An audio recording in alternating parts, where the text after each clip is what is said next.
So normally जब हम एक एनबीएफसी या माइक्रो फाइनेंस कंपनीज को एनालाइज करते हैं तो उसमें जो रेशियोज कैलकुलेट होते हैं वो काफी डिफरेंट होते हैं कंपेयर टू मैन्युफैक्चरिंग, ट्रेडिंग या सर्विस सेक्टर कंपनीज में।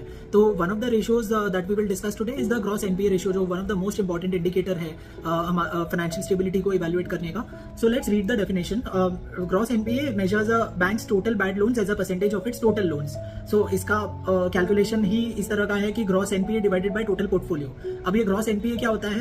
तो loans are generally classified as gross NPA if the interest or principal is overdue for more than 90 days। और कुछ stringent companies होती है जो काफी ज्यादा aggressive होती है इसमें। वे लोग अपने लिए 60 days का भी norm follow करते हैं कि they usually park it as NPA if their interest or principal for their borrowers is more than 60 days old। But समझो कि हम लोग 90 days की पॉलिसी फॉलो कर रहे हैं, तो अगर मेरा 1000 करोड़ का पोर्टफोलियो है, 1000 करोड़ का पोर्टफोलियो का मतलब है मैंने मार्केट में जो लेंडिंग करी है, मैंने जिन लोगों को पैसे दिए हुए हैं, वो वैल्यू जो है टोटल पोर्टफोलियो मेरा 1000 करोड़ का है। और उसके सामने मेरे बैड लोन्स का मतलब है जो मोर देन 90 डेज ओल्ड है और उसमें रीपेमेंट कुछ भी नहीं मिला है मुझे, तो वो मेरा जो अमाउंट है वो समझो कि 100 करोड़ है। तो 100 करोड़ डिवाइडेड बाय 1000 करोड़ अगर मैं उसको कंप्यूट करता हूं तो मेरे को ग्रॉस एनपीए जो परसेंटेज में मिलेगा वो होगा 10%। अब ये सेक्टर के हिसाब से अगर 10% देखोगे तो ये बहुत हाई है।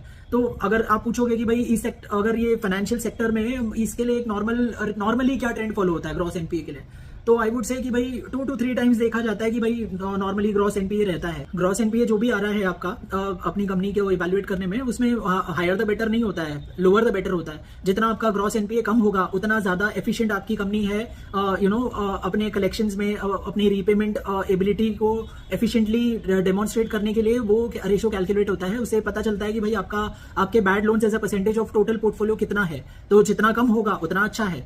और नेट एनपीए की बात करूं तो मैं उसका फॉर्मूला होता है gross NPA minus provisions normally आप लॉसेस के लिए करते हो, तो जो भी आपका ग्रॉस एनपीए का वैल्यू आ रहा है उसमें से अगर आप प्रोविजंस की वैल्यू रिड्यूस कर दोगे तो नेट एनपीए आ जाता है। अब आप पूछोगे कि भाई नेट एनपीए नॉर्मली इस सेक्टर में, फाइनेंशियल सेक्टर में कितना होता है, तो अगर ग्रॉस एनपीए समझो कि 3% है तो नेट एनपीए होगा अराउंड 1-1.5% इस तरह का देखने मिलता है। लोअर द बेटर, अगेन जितना नेट एनपीए भी कम होगा उतना अच्छा है।